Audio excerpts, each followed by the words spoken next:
Hello, welcome to episode 129 of We Have Issues. I'm Anthony. And I am Judah Wildcard. You do look suspiciously like Judah Friedlander. Hello everyone. I got Judah Friedlander of 30 Rock fame here.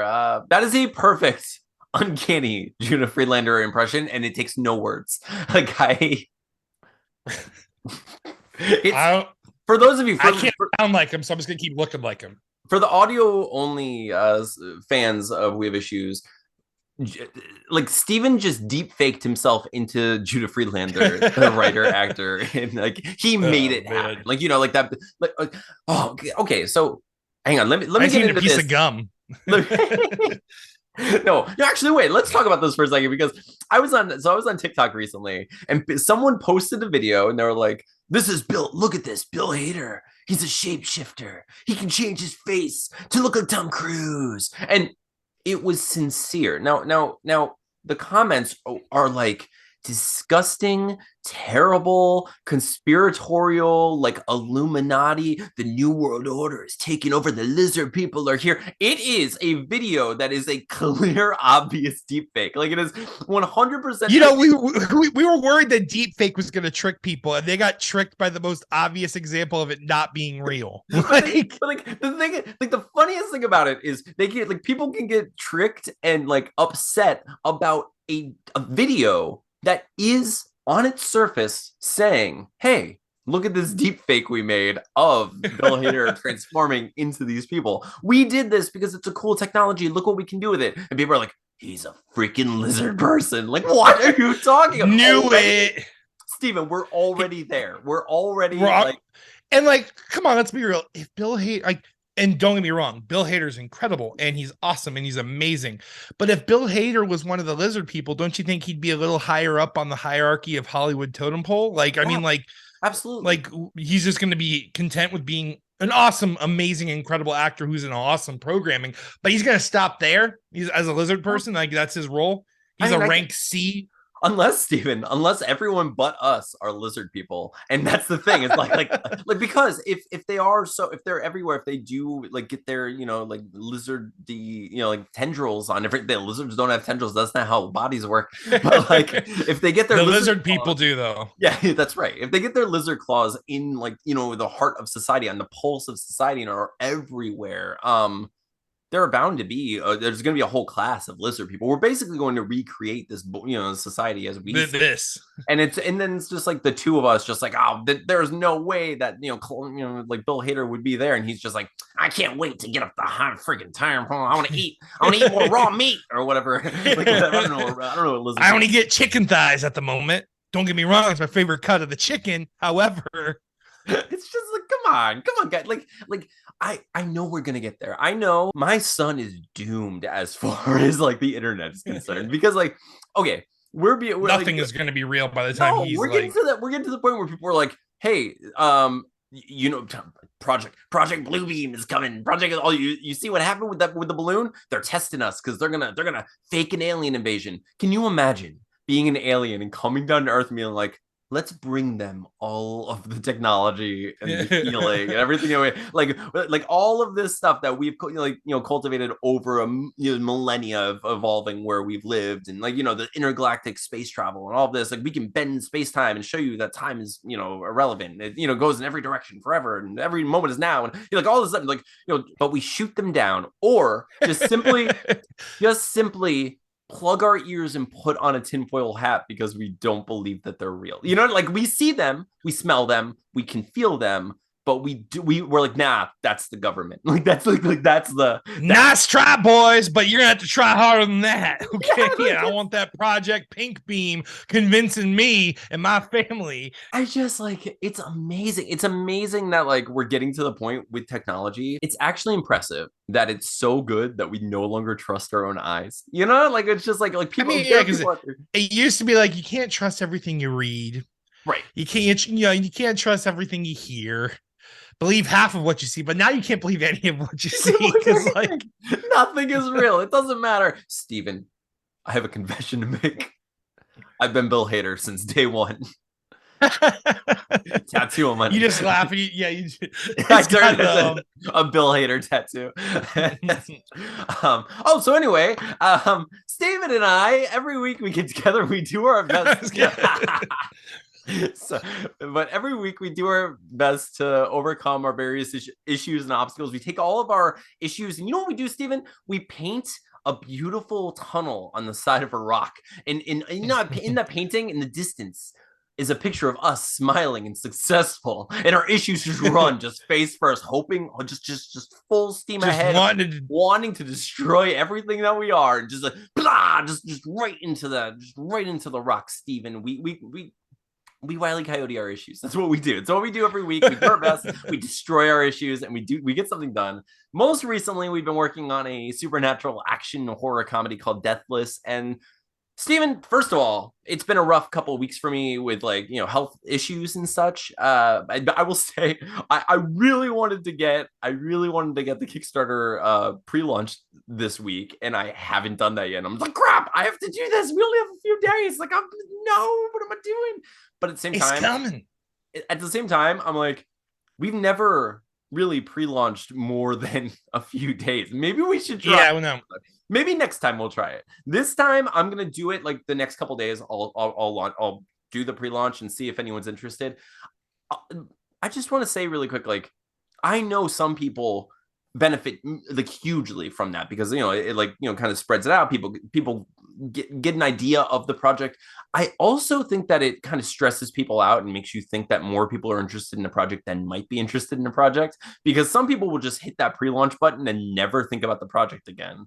Whereas whereas you get one chance. Oh, I can't buy it yet. Peace. Exactly. And that's my fear. And like, I don't think that's necessarily like, it's not like a wholesale truth of crowdfunding, but it is a stupid thing that I think about.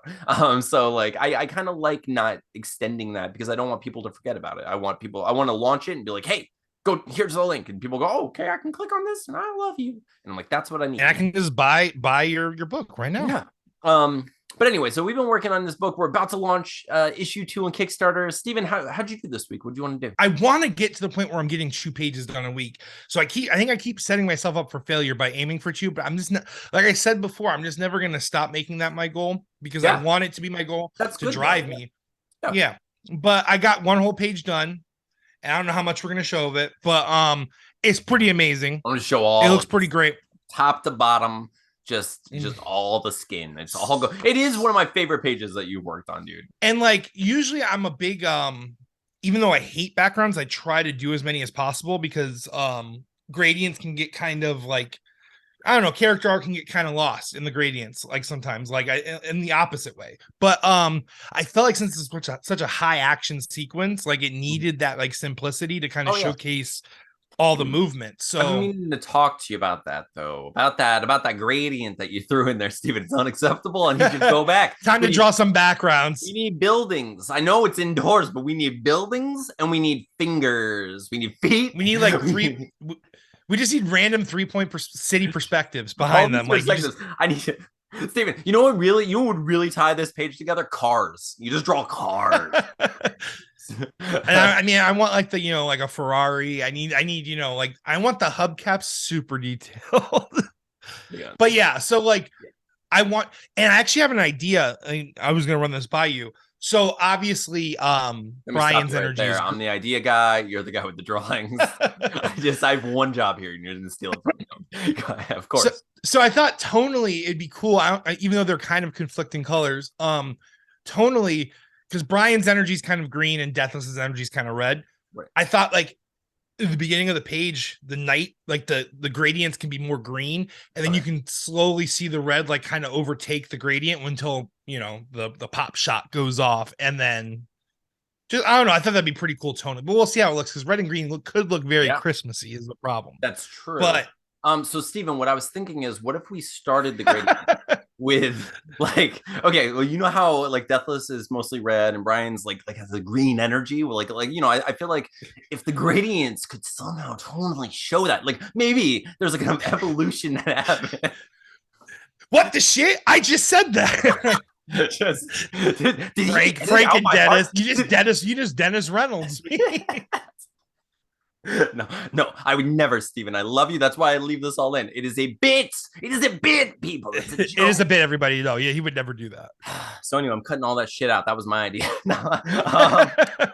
No, and of course, dude. I love stuff like that. I think this book is really good with that. I don't know. I really love how the colors are making the book. I really Pop, like for sure. yeah, the colors making the book pop, and it's really coming together. And it's kind of funny because like there's a difference between the colors when like on my tablet when I'm naturally coloring it, and then when I save the file and see it elsewhere. It's like it's a subtle difference, but I actually really like it. So I'm like, oh, okay. Like I don't know what I'm doing. Like I don't like.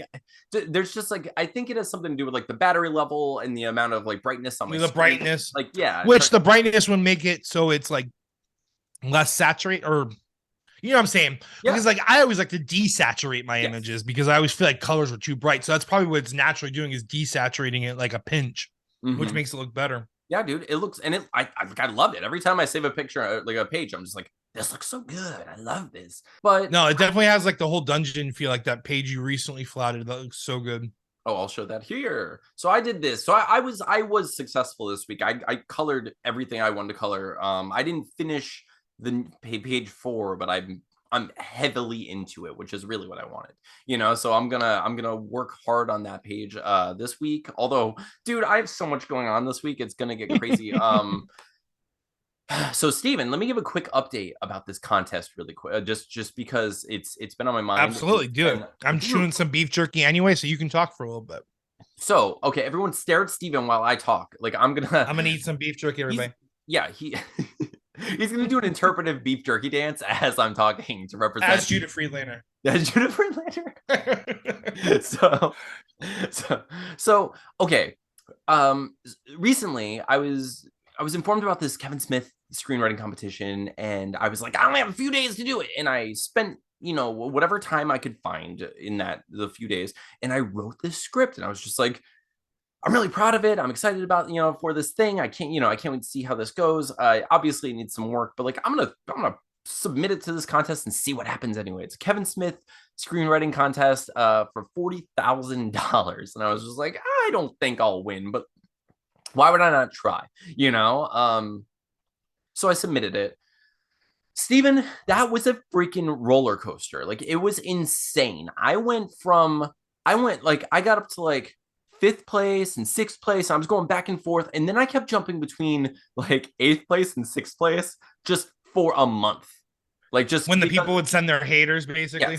Yes. So essentially, what was happening was, it was anyone who created an account could go on there and rate on a scale of 1 to 10 and like review it.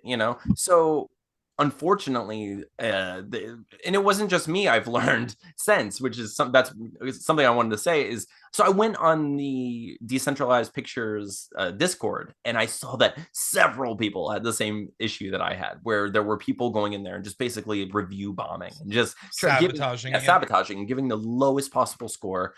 And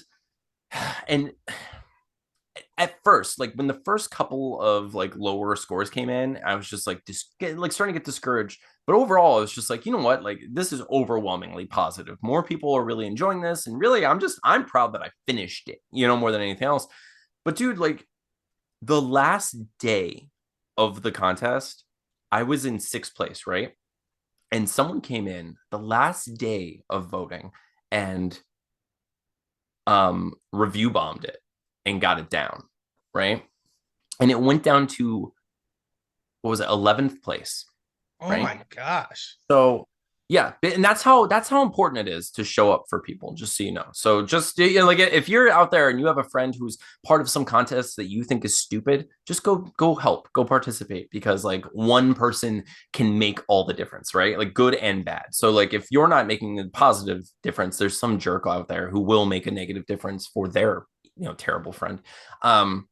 Regardless, but Steven, so the last day this happens, right? And then they extended the voting, right? There was something that happened where they extended the reviews, and a few more reviews were coming in, and I got back up to ninth place. So Oh, I was that's in, wonderful. and like so like that last troll like totally sunk me out of the top 10, and like that was the last day. But they extended it, and I got in the top 10 because of that. And I've received an email And saying I hope whoever that troll was backing got knocked out of the top 10 because I mean, I don't, if they were even backing anyone, or if they were just someone who showed up just to hate me, because apparently that's the thing, so, like a very small group of people like to do. But you know what, Steven? I freaking did it. I freaking did it. I stayed in the top 10 regardless, despite everything. And I'm so happy about it. I'm so proud of the script and how it turned out, and how it's been received generally. So what I learned is that the top 10 are in consideration, and they're going to be read by an impartial judge or judges of amazing. like Kevin Smith's So people. you actually at least get to be gauged against like someone that's going to fairly read the top 10 script. Yes. And I like, you know what? If I don't win, no big deal. I didn't expect to win anyway, but it's really cool that, just to know that someone's going to read that script, who isn't going to be a fellow writer who's out for my throat, out for blood. So I'll give an update whenever I find out about that. But it's really exciting. I don't know when it's going to be over. They haven't given any further information. They're still deliberating and such. So, but yeah, I'll update it on that as soon as I know anything. Aside from that, Steven, we have a couple questions from the internet. Ooh. Yeah, we have a couple questions. So here, let me find them. We have not done this in a minute, and like I miss it. I miss talking to the people. Yeah, so we have a couple questions. I asked it fairly recently, so we don't have a ridiculous amount of questions, but the few that we have, are things I wanted to kind of get into anyway. Most importantly, Steven, Queen Anne is writing a book, wants to know, Steven, specifically about you. I'm sure it's aimed at you. It's boxers, briefs, or mankini. Like for day-to-day wear? Yeah, I'd say so. Mm-hmm. Obviously mankini. No, I'm just kidding. I prefer the boxer brief combination personally, because I feel like it provides the security of underwear, but you still look cool if something happens. Me too. If something happens in my jeans, I'm not gonna, and you get caught in whitey tighties, that's just not looking good. You can't recover. You need the boxer brief and the darker color briefs, typically boxer briefs, like dark grays, blacks, patterns. I'll tell you, Steven. So my parents actually bought me boxers for Christmas, and I was like, "Oh, I'll throw these in my underwear drawer and never wear them again." Like I'll never. Yeah. What I need to know is I need to meet the men out there that like enjoy boxers, because they are the most uncomfortable. It's like Steven. Okay, I was recently. So it's in the way. So Steven. So recently, I was like, you know what? I'm gonna do all my laundry. I have all this dirty laundry. I'm gonna do it. So I was like, okay, what am I? Oh, I have those boxers that I'll never wear that my parents got me. Let me grab a pair, put them on. Now I can just wash everything. Here we are. Ha ha. Like perfect situation. So I put these things on and I was like, oh, it's like a bathing suit with a window. It's like it's a bathing suit. But there's the button does nothing. The button does nothing. That flap does nothing. But stuff sneaking out. Oh no, but the ones that my parents got me don't have a button, so it's just like this open door where it's like, hey, you want to see this? And like I'm like, there's no security. No, not at all, not even a little bit. I can't walk around the house like that because it's just gonna like it opens up and it's just like it says hello and it's just like it's this whole it's like Tremors, like what are you gonna do? Just blah, blah, So, I wore my pajama pants over them. But I will say, dude, they are awful. I do not suggest. Like I would. They somehow are a thong and like a skirt at the same time. I don't really understand what they're doing down there, but they don't provide anything. No, it's terrible, dude. Because it feels like it feels like you're wearing the most uncomfortable shorts. Oh, like under your pants, which make your pants the most uncomfortable pants. Like your pants, like, what are you doing, buddy? Like we had the elements of what this thing's trying to do covered. Why is he trying to take our job? There is no. He's taking our job and not doing his job. This is madness. This is what this is. Yeah, and then like things, that little window, the door opens up, and then like there's scrapage against the jean, and then the jean is like, that's not my fault. I was made this way. You're supposed to have more protect. And no one's happy. I'm also with you though, but yeah, boxer briefs. Boxer briefs. Because in sixth grade, Steven got caught wearing whitey tighties, and he never wore whitey tighties again. So I don't I don't remember the last time I did. Like I went like as soon as like I as soon, like you remember when you're a kid and you're just like I'm gonna stand 6 feet away from my parents. I was like yeah, that's like I just had that moment click where I was like I'm gonna stand 6 feet away from like tighty whitey is whitey tighties I don't want I don't even remember why. I was just like maybe it was like a Malcolm in the Middle, like you see Hal wearing them and it's like ooh that's not a good look and that's I don't want that, like I don't want to be that guy. Fox So Reeves, champion. so the Wesley asks how how did Luke's lightsaber contain 45,000 degree heat without starting a massive force fire on Endor? Also, a follow up: barbecue Ewok, too gamey, or good eating? Okay, so this is I believe because Wesley did jump on my thread about how I was saying like how Wolverine's adamantium claws can actually withstand heat of up to 55,000 to 75,000 Fahrenheit. So that means Wolverine could block a lightsaber blow, but anyways, so lightsabers can run upwards to 45,000 degrees Fahrenheit. And yes, he brings up a great question. Why wouldn't it just immediately ignite everything in the surrounding area? I mean, unless It you're a has to be force wielder, right? contained the force. Yeah. That I mean It that's has, or maybe I mean, almost like a chemical reaction, like when it touches something, that's yeah, when it activates the intense heat in that that, specific area. that's what I'd imagine. You I know, mean, you have to have some intention with a lightsaber, right? Like it can't just be it's not just a volcano in your hand, right? Like it's an and elegant the fact that weapon they're of right, and then magic. like I remember and it's a fictional object, obviously, but I remember someone saying too that like there was like a Sith technique to where like you shut off lightsabers mid fight. Like you can shut off like if your power in the force is greater, you can actually command their lightsaber off. I'm not sure if it has to do with flipping the switch or actually powering the like whatever forces It's just in. clap Yep, off, the clap clapper. off the saber. But then there's also a technique where like you turn off your own lightsaber. So like you're fighting and you turn it off and then but anyways, You just so hold it yeah, against you. Oh no, I got me. Oh, I got me. trouble. Why did I do this? Call the ambulance, but Call not for me. not for you. Yeah. But no, so yeah, like I do believe like what we're saying is that either it's very much controlled by the Jedi and or Sith that are wielding the weapon, or it's like what you're saying, it has to have intent. Like the heat, like a 45,000 degree hit is when they're like pushing it into something or blocking a blade or like something like that. So, I but mean, then Ewok. that's so Go interesting. ahead, continue. Oh no! I'm just thinking about the science of lightsabers. I mean, it's so silly, but like it's true. But like it's it's a light beam. I mean, how do they not go through each other?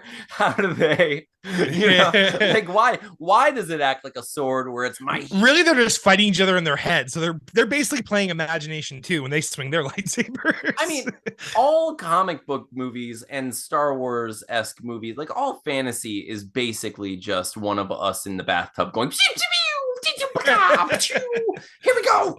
Oh, now Captain America's holding this. Oh, he's holding Thor's hammer. Oh. Like that's what we're doing. That was my whole childhood was like just being in the tub making what we are watching on TV now.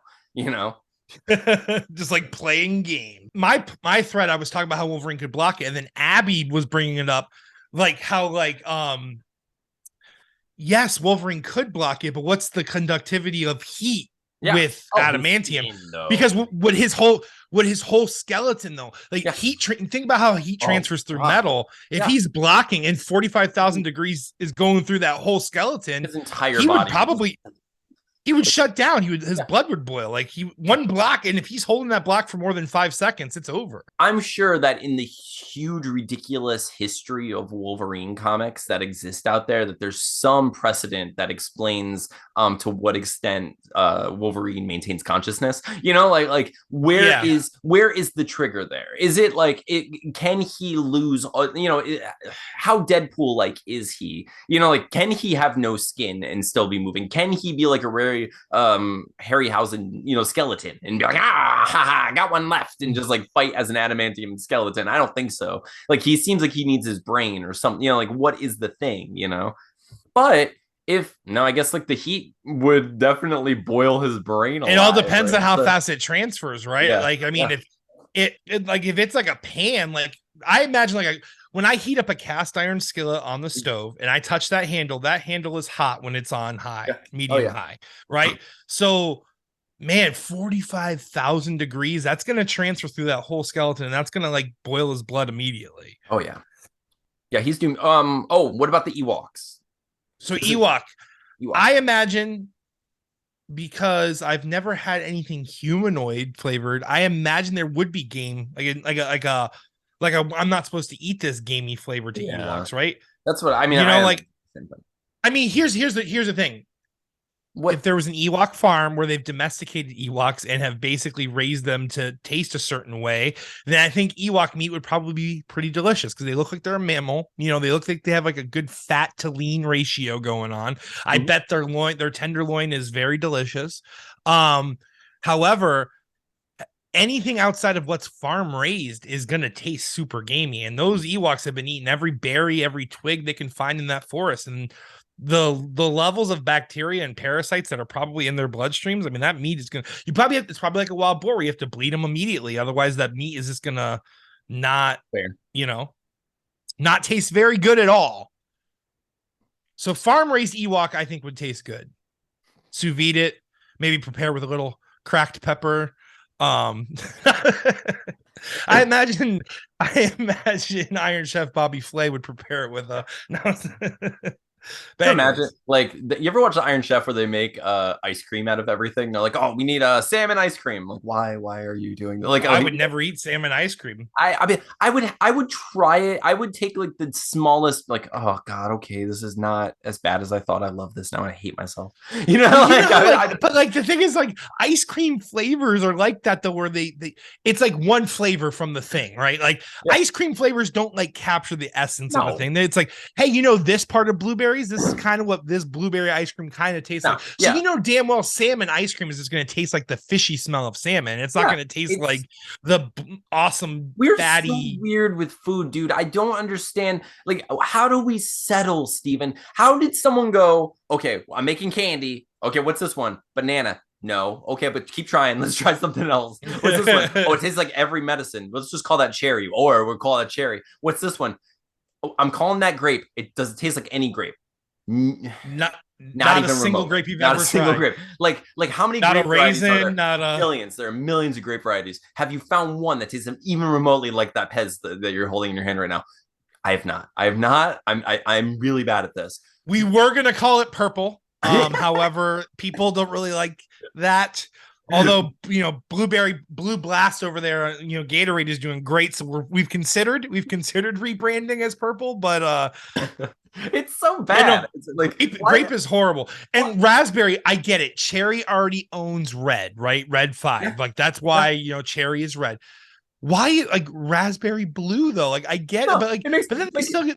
What's so funny is like I am a huge fan of like the Sour Patch Kids, like blue raspberry ones. I like blue raspberry candies. It is probably my favorite, one of my favorite. They have to put the blue mon. They have to put that it's there. So like, funny. It's blue raspberry. Blue raspberry. So Atlas, like my son Atlas is just like, can we get some blue raspberries? I love blue raspberries. Like, they don't freaking exist, my son. I was like, it's not a thing. I could take some blue dye and some raspberries and hope for the best. Like I'm a scientist now. This is chemistry. The best we're gonna get is purple, which is gonna taste like that grape.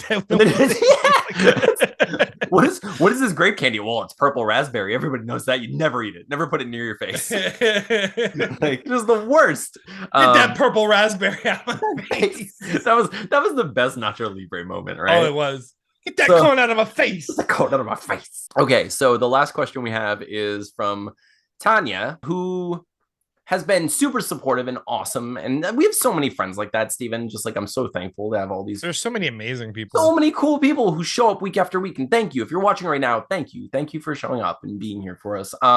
But she wants to know, what does the future hold, Steven? So, smash cut 2033. Man, if this artwork and writing combo doesn't eventually get us somewhere, like I don't really know. I mean, the only thing that I don't really know, like, because I feel like both of us just continue to get better at what we do. Yeah. So one would hope that Deathless will be completed at some point and be a hardcover trade paperback, which is gonna be so awesome. I That's can't gonna wait be for amazing. that. Okay. But I think like even with Anthony's been working on with the script, like the end goal, comics, like I love drawing. Comics are the medium that we can tell big stories with because it's aside from our time, there's no budget. You know, aside from our time, there's no budget. So we can draw as fantastical, as incredible, as crazy concepts as we want to and convey a story. And I think like the hope would be either that we're making movies at some point, you know, like Yeah. Well, shows, I mean, programming. as far as what the future holds, I feel like you're totally right. I think that we keep progressing to the point that like we're at some point going to be like unignorable, like we're going like it's like undeniable that we have created this thing, and we're facilitating this growth through every week, every step we take with this. We're constantly progressing, we're constantly moving forward. And really what's happening is we're amassing this collection of supplemental income, and over time we're hoping that through the podcast, through the Patreon, through the various the website and the various Amazon, the different avenues of bringing in income, we're hoping that it starts to slowly bubble up and snowball, so then the books are kind of replacing more and more of our income. So then we have more and more time to make more books and more projects and more things. So what the immediate future holds is we're going to freaking finish Deathless Issue 2. We're going to, I mean, we're hoping for the best with this contest, but I don't expect to win. What I really expect to do is have a table read with Steven and Diana and Sean and, Dan, and like just, we're going to read this script and we're going to have fun. And then I'm going to rewrite it and I'm going to tighten it up and make it funnier. And then I'm going to create a budget for it. I'm going to do as much of the pre-production stuff. Like I'm gonna come up with storyboards and all of that stuff beforehand. Then I'm gonna launch a Kickstarter for the movie, and then we're gonna shoot a short film. We're going to. I mean, we'll cast it. We'll figure out who we need to actually be in it. We'll do all the pre-production stuff, but we'll run a Kickstarter. And then I'm hoping that would be successful, and then we make a movie.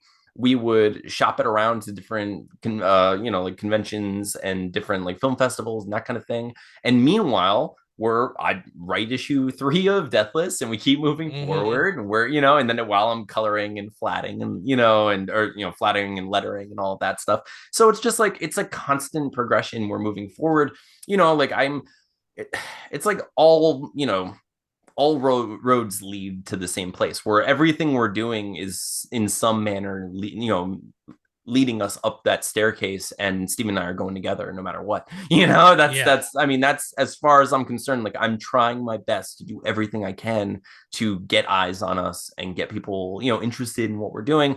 And it's not always easy, like we kind of we have this weird little niche thing like you're watching right now that not a lot of people are watching, to be fair. Like it's fine, but like I'm so happy just to be doing it. And that's what it's always been. It's always been about like you and I just getting together and actually making comics and actually making things together. And that's what we're doing. It's really cool. I'm proud of us. I think, dude, and like there's really nothing that can go wrong, honestly, because in my opinion, like we're still pushing it and we're still doing the things that we want to do regardless. So like smash cut, War of the Frogs. Where did these frog people come from? The balloons were spaceships all along. And they were tadpoles. Tadpoles in this raining tadpoles. But Bill Hader is the king of tadpoles. He's not a lizard person, he's an amphibian person. No, it was just there's one commenter who was just 100% right, just totally nailed it. Anyway. I was all on King Frog taking over. But no, like okay, so at the end of the day, like we have this whole thing that kind of catalogs like this podcast is all, of course we want the podcast to have more viewers and more people like kind of following our story and stuff like that. But like at the end of the day, it's really just something that keeps us both accountable. a lot me, but like it keeps both of us accountable, and we have like this thing to report to that's kind of like a public testament to what we're trying to accomplish, what we're trying to go Yeah. for. And like that's kind of like the motivation sometimes you need to like progress and do, because like some of these things, like when Anthony's flatting or when I'm drawing, like some of those pages can take upwards to 10 or 11 hours of Man, drawing. So like it I'm is. just sitting there drawing like for hours, and Also, like like, oh, it's just it gets to be exhausting. Like the minutia of it. It's like when you're drawing, like you're going on a road trip and you're driving, and you know you're like excited to get to where you're going, but it's like late at night. You can't even enjoy the scenery. You just have this one thing that you can do. It's just moving forward and staring, and it's kind of like mesmerizing, but also it's exhausting, and you're falling asleep, but you can't fall asleep because then you're gonna crash and never get the thing done. You know, so it's just like you have to just keep moving, and it's just it really is it can get to be so tedious, and that's why like I started watching more movies and like or like like half listening to movies and like listening to more audiobooks. I'm trying to like multitask while I'm doing it, and I'm finding little joys, and I do love the finished product, but yeah, man, it can be daunting. it's great. And if you like actually like didn't have anything to keep you accountable, didn't have Yeah. anything to like any sort of, because like basically what this is creating is like a tangible or like a visible like goal. Like it's like showing you the progress as it's happening. So it is kind of rewarding in and of Yeah. itself. And then like um and it lets other people in, like maybe like it will reveal to others that are working on things that like you are doing the right thing. It really is daunting, and like Yeah. these things do get, they're difficult, especially depending on how old you are and like where you're at in your life. Like these things are hard to juggle, but these guys are doing it, and like they're sharing like how they're squeezing their times in and how they're doing their thing. So like we hope that those are some of the people we're reaching too, because I like mean, it there are has plenty. been, thankfully. Like people have reached out and said, like, I'm so glad you guys do this, and it's so relatable, and it's like those things mean so much. Like I posted a silly video recently where it's just like kind of rambling about, like how I like just feeling insecure about certain things and not wanting to be defined in certain ways, not knowing how to, like communicate and that sort of thing. And it's like it's so hard sometimes to communicate these things that we are, just openly in public because I mean, like we're just normal people trying to do something like extraordinary. Like we're trying to make things like we're trying to make our freaking dreams come true. And I know so are all of you. So is everyone, like we're all trying this. And like all we know how to do is take those steps together. And like we need this podcast because both of us will sit there and play video games forever. Dude, I want to just like say it. Like I've owned a PlayStation 5 for almost 2 years now, almost a year and a half. And I seriously have clocked, I'm not even joking, like maybe 5 or 10 hours of Yeah, playtime on that, because I'm just I know. between work, family, and then like when I do have free time, it's focusing on things that matter. You know what I'm saying? So like Yeah. No, that's one of I these mean, days I'll reward myself with a PlayStation 5 day, but and that's the thing. I'm in the same place actually right now. Like that's so like that I started talking about having movie nights again where I was like, you know what, every other Thursday I'm gonna start, when Atlas goes with his mom, every other Thursday I'm gonna watch like silly bad movies and like post a link in a certain specific like social media account, like have friends watch it with me and like make bad jokes and do like a mystery science theater like fun thing every other week, because I was like I need to start doing something that's just for fun, that's not because like I get in my head where I'm like everything needs to like work toward this goal of like not having a bad job anymore. Like everything needs to work to, because I think that's part of our goal is, I mean, it's like it's really hard in this world, like in this society to like to just make a career as a writer or just make a career as an artist or just make, so it's like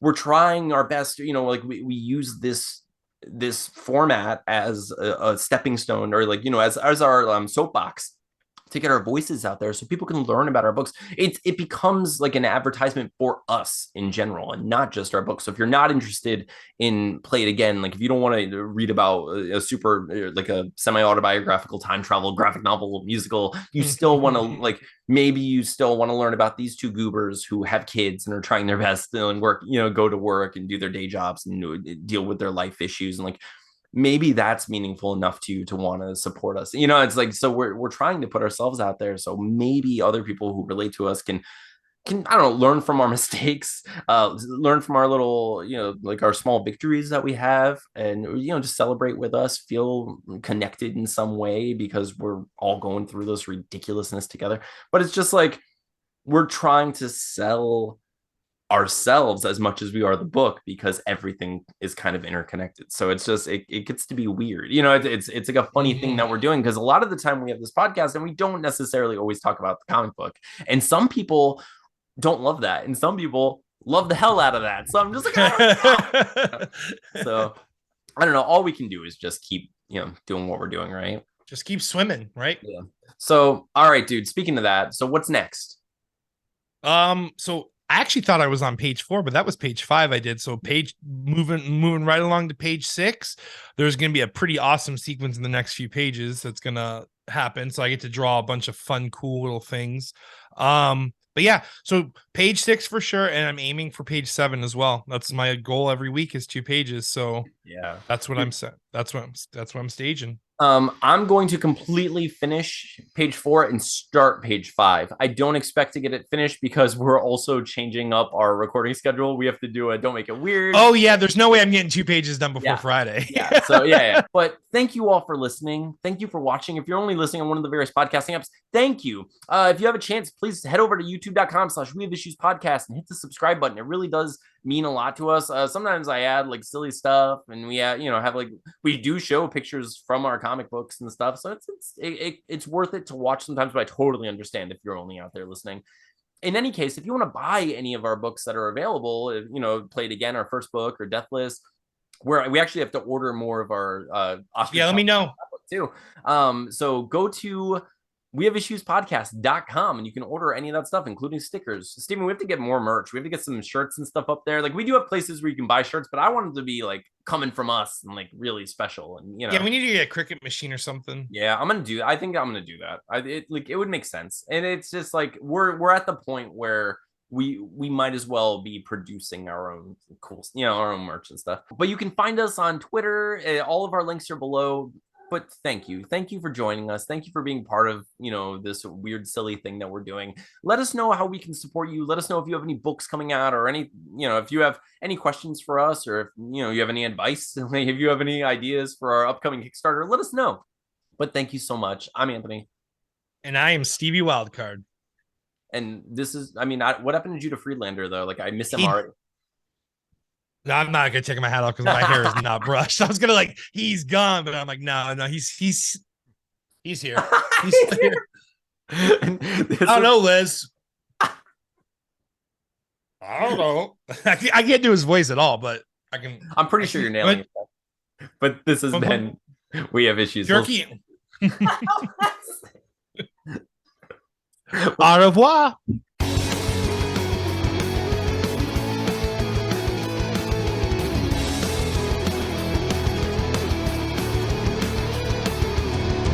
All right, dude. I didn't even eat dinner, dude. I've been like, that page took so much time, man. Like, I've been like, I'm eating beef jerky right now just because I'm like trying to like get some protein in. Yeah. But I literally worked it because I've been working on the weekend and stuff too. And I was like, I have 2 panels left, 2 maybe 3 panels left. Yeah, I can do that. I can get that done before the podcast and have a page to show. Nice. Anthony, anyway, not the podcast, because you guys don't get to see it anymore. Well, maybe you guys get to see it. Maybe that's the I don't know. Yeah. We can like I was saying before, like I can try to just do like little panels or something. Like maybe I'll do like little or like flashes, and they can pause it if they're really, if they really want to know. Yeah, for sure. I don't know. But I got it done, but I got it freaking done. So that was cool. It looks so good. I just gotta do it's pretty sick. So that first panel though, I drew that first, obviously. And then as I was going down, initially I had him like kind of blocking with the bone and the sword was underneath it. Yes. Like kind of blocking down. But then I'm like, how's he going to push the bone up to his helmet? And so I changed it and it ended up making the sword look more epic. I had like the bone cracking and stuff. Yeah, like the sword's getting stuck in the bone. Hell yeah. So yeah, I'm excited, dude. This is going to be a crazy issue because like every page just keeps getting one up. So just keep that pattern going. Oh yeah, dude. Seriously, it really is looking so good. We'll say more about it during the podcast, but holy crap. Is there anything that you totally want to talk about? I swear it's so funny. It's like every time you ask that question, it's like my mind just wipes completely. I have this beef jerky. It's pretty good. I have this. It's zero sugar. Okay. Tillamook, not a sponsor. Not a sponsor yet. I like their could cheese, so it could be a sponsor. Like, get us that Yeah. sweet cheese and like jerky stuff. Give us some jerky cheese. Jerk us for our cheese. Yeah. I mean, I'll take any sponsor, really. Like, let's be honest here. I will take like the worst. Like, oh, what was that? There's a huge oil spill. Oh, there's a terrible like tragedy. This thing. The Ezra Miller Foundation proudly sponsors. Just like the worst possible sponsor. Here we are. Oh no, we're all about that Flash movie. It does look fun. I saw people. It does look fun. I actually unfollowed someone recently. Steven, how petty? Like, it's not petty. Now, here's the thing. I'm trying to cultivate here. Like, I'm curating You're cultivating mass. I am but I'm curating my social media feed. Like, I don't want to see it. And I'm sick of like muting people and having like that affectation. Like, I don't want to pretend that I'm still like, oh yeah, I'm friends with you. You're muted. I'm never going to see any of your stuff. Like, I'm just unfollowing people and stuff. You know, like if people post a certain level of thing or a certain like, you know, genre of tweet or whatever, I'm just gonna unfollow. I'm just not interested. I'm not gonna engage. Just unfollow. But this person was just like I don't get the love for you know, the Michael Keaton Batman. This is and like just like angry about it. And I was just like, come on, man. Some people like it's okay. It's okay if you don't like it. Just keep moving. Like it's like there's so much about this movie, about the new Flash movie, not to like, or like, you know, just who cares? Like you can dismiss it easily, but like you're hating on the Keaton Batman. Like, come on. Like, what are you doing? In my opinion, I don't even think there is a Batman you could actually form that. And like, let's be real, there haven't been the greatest Batman movies, but I don't think any of the men that have played Batman can be like, would even be warranted. That if Clooney came back as Batman, I don't think that tweet would be warranted. You know what I'm saying? Like, I don't get the love for Clooney. Like, none of it would make sense. Like, no, Michael Keaton, like, I mean, it's an opinion. I get it. It's your opinion. You don't care for Keaton. Right. But you have to kind of pick up the vibes of pop culture and how majority of people, like, aside from like Heath Ledger's performance in The Dark Knight, like those movies, like the Burton Batmans are put on a pretty tall pedestal. You know, like, I have Batman Returns just seared into my brain. Like that movie and all of its tones are that Keaton Batman to me. You know, like the first movie is mostly a Joker movie as far as I'm concerned. It's, you know, like there are some like, you want to get nuts? Come on, let's get nuts. And it's like silly, over the top and crazy and like fun, like King of the Wicker People. Like there are a lot of like little funny one-liners that like pop in my brain, probably because of Mike too. Like we used to just quote that movie back and forth. But like, dude, but Batman Returns is just like, mwah, like it's gorgeous. It's amazing. Dude, like it totally is perfect, like 90s goth dark. Dude, like movies just aren't made that way anymore. Like that movie created the 90s, basically, in my opinion. Like it just like, well, I mean, those over top action sequences and like set props and like, I don't know. There's just so many cool things in that movie. Yes, there's so much to love about it. And like, you know, you can hate on like, oh, he can't move his neck, but it's like they made fun of that in the later Batman movies. It's already been a thing. Like how about this? How about we appreciate the fact that he was able to do everything he was able to do, despite the fact that his suit didn't have the articulation that it should have had. You know what I mean? Like, come on. How are we hating on something because it isn't the most evolved version of the thing? Like, no, we needed that as a stepping stone, like visually, to get to where we could be visually later. You know, like it's just come on. And it's not. It wasn't garbage. You know, like just to hate so much and be like like. Especially when there's so many other things about this new Flash movie where it's like, oh yeah, who cares about that? You know, like this is the thing you're focusing on is Keaton returning. Like that's your beef with a Flash. So. Oh, it's crazy, dude. Yeah. So all right, we should probably get started. I'm like, for a second, I forgot we weren't in the podcast. What? I don't know. Like, I need to look. I'm sure that. I mean, hang on. How do I start the sentence?